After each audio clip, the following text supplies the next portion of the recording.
Aujourd'hui, nous accueillons un représentant de l'association Transfert et Lâche, engagé auprès des familles et aidants de personnes en situation de handicap. Grâce à son accompagnement administratif, ses formations et son soutien moral, elle joue un rôle clé au quotidien. Découvrons ensemble ses missions et projets. Bienvenue et merci d'être avec nous sur Westrack Radio aujourd'hui.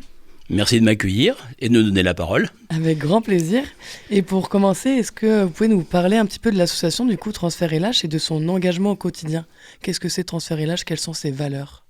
Alors, Transfert et Lâche, c'est une association qui a été créée en 2014, donc il y a une petite dizaine d'années aujourd'hui, que j'ai le plaisir d'animer depuis 5 ans.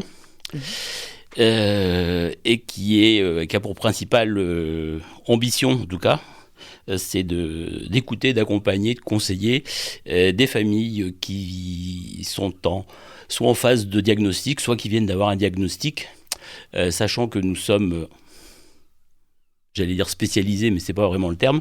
On est plutôt concerné par tout ce qui est troubles du neurodéveloppement. Ok. Donc l'autisme, le trouble du déficit de l'attention, la déficience légère. Ok. Voilà. Et comment ça s'articule du coup un petit peu tous les jours? Quelles sont les actions que vous menez un peu plus concrètement avec ces familles? Donc vous avez parlé d'écoute, de conseils. Comment ça s'articule Alors bien souvent, les familles qui sont en recherche de diagnostic ou qui viennent d'avoir un diagnostic nous sont orientées soit par les structures qui posent des diagnostics elles-mêmes, soit par des assistantes sociales, soit par des enseignants, soit par des services un peu plus spécialisés, soit des mairies, le service handicap de la ville du Havre par exemple, ou des ESMS, donc des établissements et services du médico-social qui orientent ces familles vers nous, puisque nous on a une possibilité, je dirais, un peu plus libre que certaines structures.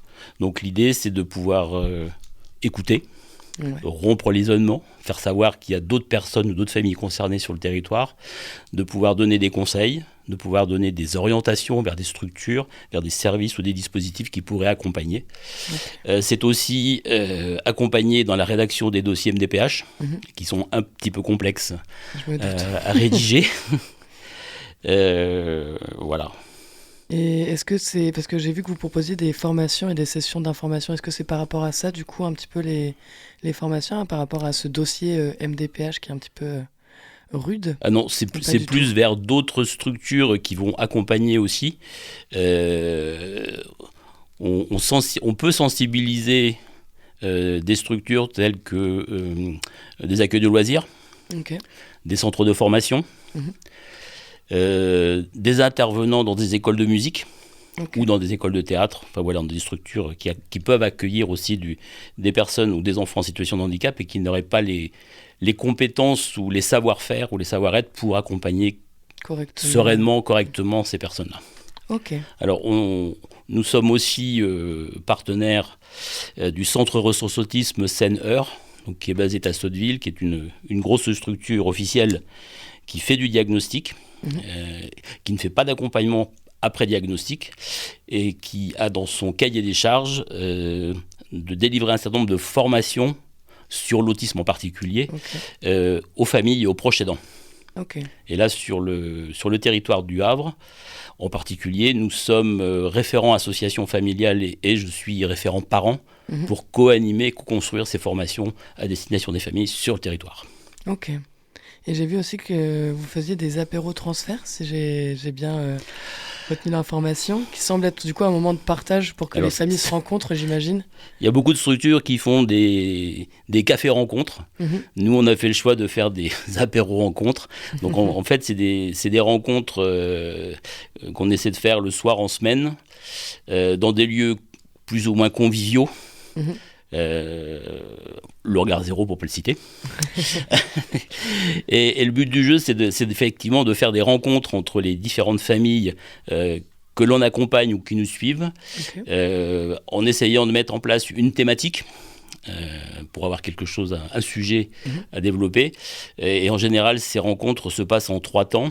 Donc un temps où on va donner de l'information sur l'actualité, sur les niveaux dispositifs, sur ce qui se passe sur le territoire. Un deuxième temps où on va faire venir des professionnels extérieurs qui vont venir expliquer ce qu'eux ils font.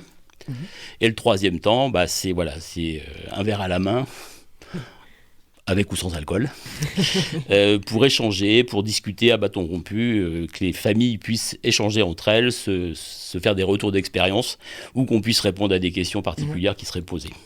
Okay. On en a fait un en fin d'année dernière sur l'actualité étant, on a fait sur sport et handicap, et on a accueilli 7 structures ou clubs sportifs du territoire qui proposaient des activités sportives adaptées particulièrement aux personnes en situation de handicap, enfants, ados ou adultes.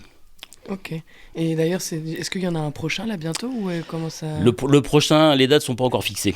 Ok, pas de souci. Et je pense que la thématique sera peut-être un peu plus... ou un petit peu moins rigolote, mais on s'acheminerait plutôt vers les mesures de protection des adultes, par exemple. Okay. C'est un sujet qui revient assez souvent et sur lequel on a pas mal de questionnements des familles qui nous suivent. Je me doute. Et d'ailleurs, quand vous parlez de questionnements, est-ce qu'il y a des principales difficultés que vous rencontrez dans vos missions ? Comment ça se passe avec les aidants, avec les familles ? Est-ce qu'il y a des moments où c'est plus compliqué par rapport peut-être à l'environnement tout autour, j'imagine ? Ce qu'on s'aperçoit malheureusement, et c'est pas que nous, c'est d'autres structures aussi, c'est qu'il n'y a pas suffisamment d'accompagnement pérenne sur un certain nombre de sujets, alors que ce soit pour les enfants au niveau de l'éducation nationale, au niveau des instituts médico-éducatifs, donc des structures qui peuvent accueillir, il y a beaucoup de manques. En tout cas, on nous remonte beaucoup de manques de ce côté-là, beaucoup de délais, des difficultés avec les délais de traitement de la MDPH aussi, mais on sait pourquoi, donc c'est en cours de résolution, mais c'est quand même quelque chose qui revient. Et puis, on a des sujets qui nous tiennent un petit peu à cœur, nous, c'est tout ce qui est l'accès et la pratique d'activités artistiques ou culturelles. Trop chouette. Absolument. Est-ce qu'il y a des projets en particulier dont vous voulez nous parler ? Absolument, oui. Alors, ce qu'on fait, une des activités qu'on mène depuis maintenant 3 ans, avec une jeune compagnie de théâtre locale, le Labo Théâtre pour ne pas la citer. Yes, je les ai déjà rencontrés, ils sont super en plus. Avec un partenariat avec le Conservatoire René Guerre qui nous met à disposition une salle. Et en tout cas, on a une de nos adhérentes qui est la référente handicap du Conservatoire René Guerre, donc ça fait du lien aussi. On fait depuis 3 ans des ateliers, on va dire, théâtre et mouvement, avec une dizaine d'enfants en situation de handicap, alors tout type de handicap, sans restriction aucune, d'une tranche d'âge entre 8 et 17 ans. C'est des séances gratuites pour les familles qui ont lieu un samedi tous les 15 jours, hors vacances scolaires effectivement. Donc on commence fin septembre, début octobre, et puis on va terminer en avril, voire mi-mai. Et puis ça donne lieu à une petite représentation pour les familles à la fin de la saison. Alors c'est pas apprendre à jouer au théâtre, c'est pas apprendre à jouer d'un instrument de musique, c'est pas apprendre à sa danse, c'est de faire de façon ludique, de développer, de renforcer les compétences psychosociales de ces personnes-là, de ces enfants, en travaillant sur le placement dans l'espace, la prise de parole, le laisser la parole à l'autre, et je parle quand c'est mon tour, j'apprends à dire un texte.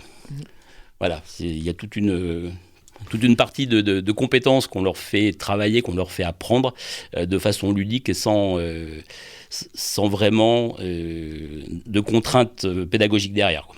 Ok, hyper chouette. L'idée, c'est que tout le monde prenne plaisir, que les intervenants prennent plaisir, que les enfants prennent plaisir et que les familles prennent plaisir à la fin de la session avec un petit spectacle, entre guillemets. À découvrir ce spectacle. Okay.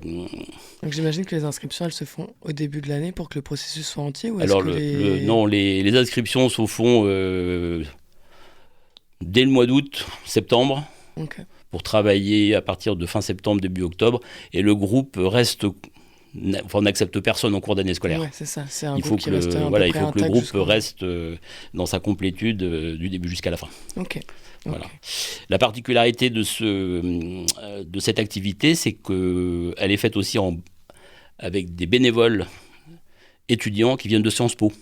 Hyper chouette. Voilà, donc en fin d'été, on se déplace à Sciences Po pour aller présenter notre projet. Ok. Et puis on a 1, 2, 3 étudiants qui viennent nous voir et qui Cool. conventionnent avec nous pour leur année scolaire. Et en parlant de bénévoles, d'ailleurs, comment on fait pour nous ou les auditeurs s'ils ont envie de participer un peu à la vie de votre association?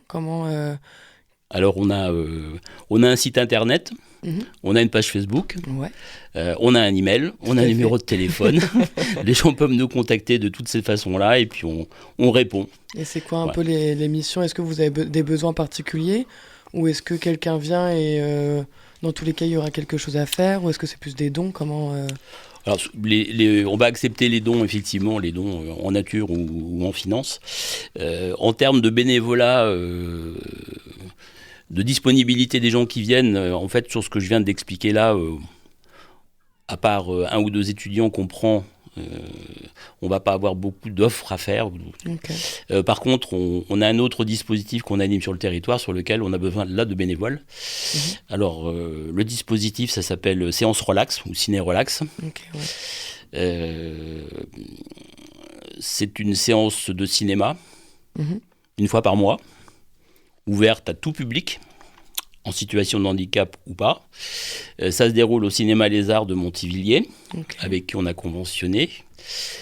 Le but du jeu, c'est que des personnes qui ne viendraient pas au cinéma parce qu'ils ont peur du regard ou des commentaires que l'on pourrait faire sur les comportements de leurs enfants ou des personnes qu'ils accompagnent. Voilà, le but du jeu, c'est d'amener ces personnes-là, ces familles-là au cinéma pour passer un bon moment comme tout le monde. Dans le cadre de bienveillance. Dans un cadre bienveillant, dans un accueil bienveillant et empathique, avec malgré tout quelques adaptations techniques. Les lumières s'allument et s'éteignent de façon progressive. Voilà, on ne fait pas noir-blanc, noir-blanc. On passe par une palette de gris avant que ça s'éteigne complètement. Le son est baissé par rapport à une séance ordinaire. Donc on est à moins 25% Ok. par rapport à une séance ordinaire d'un film tout venant. Il n'y a pas de publicité, il n'y a pas de bande-annonce avant le film. Ok. Donc on attaque directement le film. Il n'y a pas ce temps d'annonce, d'attente avec du bruit, avec de la lumière qui vont gêner certains. Tous les films qu'on propose sont en audio-description, Ok. donc pour les malvoyants. Ils sont en sous-titrage SME, donc sourds et malentendants, pardon, pour les gens concernés. Le tarif est baissé Ok. pour tout le monde, qu'on soit en situation de handicap ou pas. Et cerise sur le gâteau, on est une équipe de bénévoles. Là, on a besoin de personnes, effectivement, de personnel, de disponibilité. On est une équipe en général 8 personnes. On est présent dès le hall du cinéma pour accueillir, pour informer, pour rassurer, pour expliquer le déroulé de la séance, le pourquoi de la séance. On est là pour accompagner dans la salle si nécessaire, pour placer les gens si nécessaire, s'il y a des problématiques de déplacement. On est dans la salle et malheureusement on ne regarde pas le film. On regarde la salle, on regarde les spectateurs et on s'assure que tout se passe bien, ou le mieux du monde pour tout le monde. Ok. Si il y a des gens qui ont besoin d'exprimer des émotions d'une façon particulière, bienvenue, ils le font. C'est permis, c'est autorisé, c'est même souhaité. Et s'il y a des personnes qui ont besoin de sortir pour aller s'apaiser, ou tout simplement pour aller aux toilettes, les bénévoles accompagnent, on ramène dans la salle, on considère qu'il n'y a pas de sortie définitive. Le but du jeu, c'est que tout le monde prenne plaisir à venir au cinéma. Donc ça fait partie aussi d'une façon de mettre en avant la citoyenneté culturelle, de façon à ce que tout le monde puisse accéder à la culture, donc là en particulier le cinéma. Voilà, tout le monde doit pouvoir y aller, tout le monde doit pouvoir trouver du plaisir à y aller, et ça doit se passer le mieux possible pour tout le monde. Ok, carrément. Alors, les films que nous passons, et ça c'est dans le dialogue qu'on a avec le cinéma, c'est forcément un film du moment, qui vient de sortir il y a 8 jours, il y a 15 jours, mais surtout pas il y a 6 mois. Ouais. Évidemment, ce sont des films tout public, comédie tout public, films d'animation.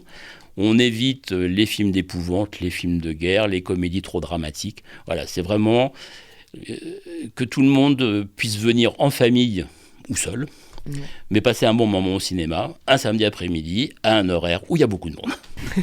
Alors pour ça, on a besoin de bénévoles. On a besoin de bénévoles, mais dans la durée. Okay. Ça veut dire quelqu'un qui vient, c'est un engagement moral plus qu'autre chose, mais s'engagera à venir sur une saison. Okay. La saison étant septembre, juin l'année suivante, quoi, grosso modo.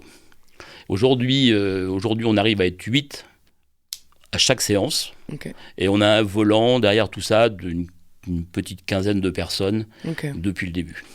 Mais si on accepte les nouveaux, sans aucun problème. Si quelqu'un veut venir participer, il peut venir, on lui expliquera ce qu'il faut. On a des éléments de langage, on a des consignes. Il ne faut pas avoir peur non plus de mal faire, c'est que vous allez être là pour former entre guillemets la personne à bien... Oui, il y a forcément un temps d'adaptation. Les nouvelles personnes qui viennent vont commencer par être en duo avec un bénévole un peu plus aguerri. Mais voilà, au bout de 2-3 séances ou de 2 séances, en fonction des capacités, des compétences, on va lâcher la bride et chacun va pouvoir assurer ce qu'il a assuré. Tout à fait. Voilà. De toute façon, toutes les séances, on fait un petit briefing avant pour rappeler des consignes. Je me doute, Et du coup, on va rappeler un petit peu, vous avez un site internet, c'est transfertlh.fr, il me semble. Alors, transfert, ça s'écrit TRNASFAIRE. Tout à fait. Voilà, c'est la contraction de transmettre et de faire. Le transfert LH. LH pour le Havre. Donc, si on veut retrouver vos séances de cinéma ou vos apéros, donc c'est sur votre Facebook peut-être ? C'est sur le Facebook, c'est sur le site internet, effectivement.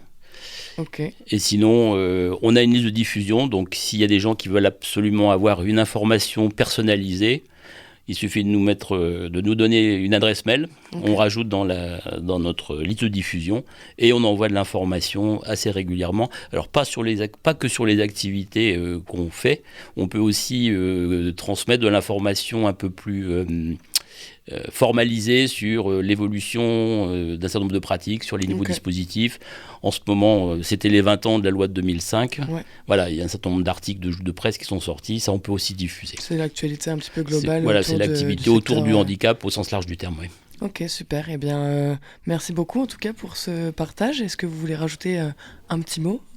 Alors oui, ça c'est les principales activités qu'on fait, mais on a aussi pas mal d'autres choses, beaucoup plus institutionnelles, donc des partenariats avec des structures du territoire, notamment avec le CCAS de la ville du Havre, où on co-organise et on co-anime la journée des aidants au mois d'octobre. Évidemment, avec la ville du Havre et son service handicap, on participe aussi à la quinzaine du handicap au mois de novembre. Et avec la ville de Montivilliers, on a la chance depuis l'année dernière de co-organiser, de co-animer, ou en tout cas de participer à ça, à la nuit du handicap. Et ça, c'est au mois de juin. Super aussi, super moment. Ok, trop cool. Du coup, dans tous les cas, il faut vous suivre sur Facebook ou sur votre site pour pouvoir avoir un peu tous ces moments clés. Donc, complètement. Que ce soit les cinémas, les apéros et tous ces moments que vous venez de citer. Absolument. Donc, rendez-vous sur leur Facebook ou sur leur site internet transfertlh.fr et transfert FAIRE. Eh bien, merci beaucoup pour cet échange et à bientôt. Merci beaucoup d'avoir donné la parole. Avec grand plaisir.